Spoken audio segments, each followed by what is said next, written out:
Hello there, kia ora.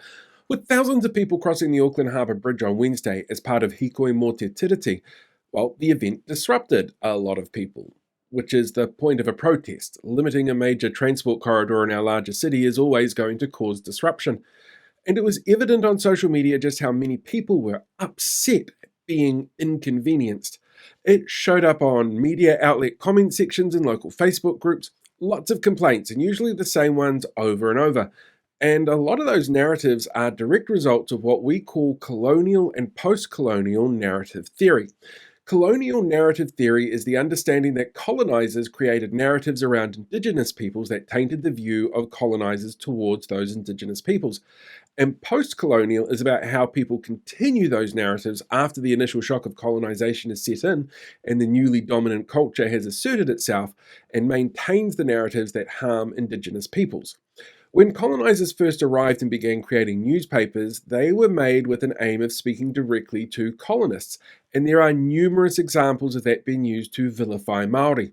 The press in Christchurch used terms like inferior. The Evening Post in Wellington used terms like warlike, jealous, and bloodthirsty peoples. The Waikato Times used habitually idle, drunken, and improvident before making claims that Māori were unworthy beneficiaries of welfare from the state. There was a lot of they should be grateful platitudes and aren't you lucky that we were here commentary that pops up in those early papers. And we can still see those narratives come into play when you see people like Anne here talking about attendees of the Hikoi being beneficiaries, a claim which has nothing to back it up, just an assumption to justify her views. Post colonial narratives continue and modernize those colonial narratives in a society that has now asserted dominance. And this is done in a number of ways, like headlining an issue as Māori and not talking to Māori when creating a narrative, or criminalizing Māori in the way that content's produced and presented, like this 1999 story in the Waikato Times that creates a stereotype of Māori as a typical murderer, or this layout in the NZ Herald vilifying former MP Kitty Allen. And we see that in comments like this one from Paula, implying that those involved in today's hikoi must be involved in criminal activity of some sort. It comes in the use of language. When you see Māori described as radical or activist around highly emotive issues, but those terms aren't used for Pākehā. In 2004, during the original foreshore and seabed controversy, local media used the term radical to describe Māori 68% of the time in news stories. They used the term activist 67% of the time. Don Brash was called radical only 4% of the time, and actions of the government overruling the courts was called a radical decision less than 1% of the time. Those double standards are still applied by the public when you see comments like this from Ian, who seems to have forgotten the groundswell protest did stoop to that level in 2022, and thankfully they didn't follow the rest of his suggestion and run people off the roads. When a narrative is commonplace and seen regularly, it impacts the belief structures that people have. It's what we call the illusory truth effect. In 184 years of media narratives from trusted sources that say you should consider Māori bad for protesting has its societal impacts. A big one that occurred for this week's event is that crossing the bridge on foot or walking on a motorway is illegal. Oh, hey, just a little bit of a footnote. I'm just about to say something that's actually wrong.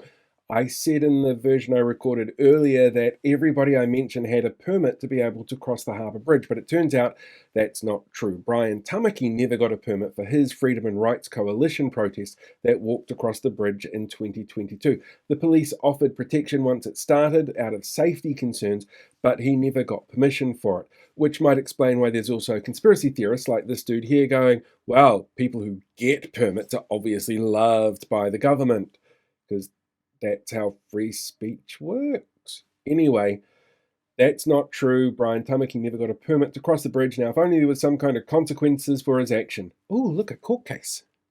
Anyway, back to the video. Just like Jan worries about here.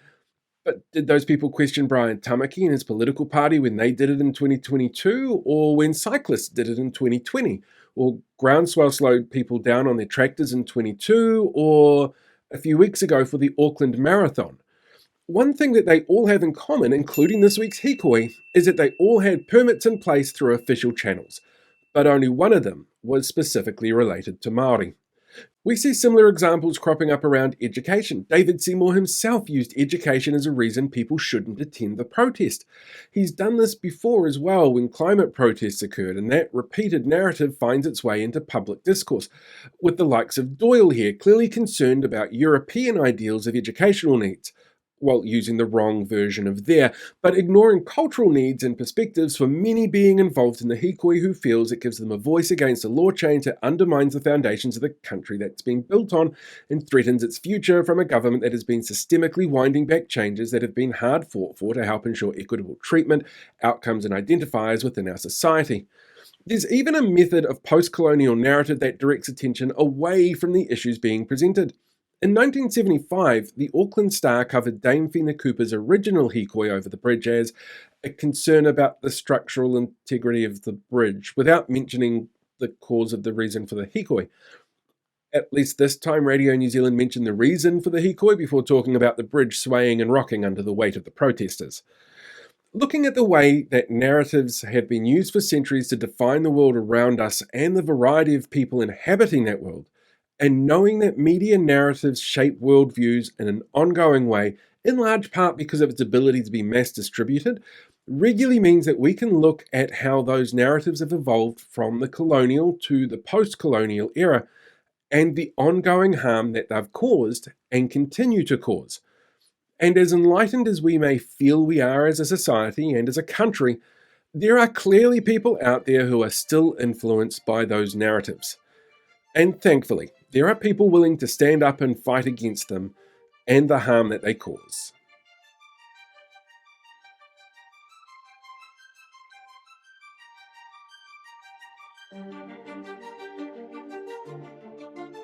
Wait, we're still here. It's over. Find another video.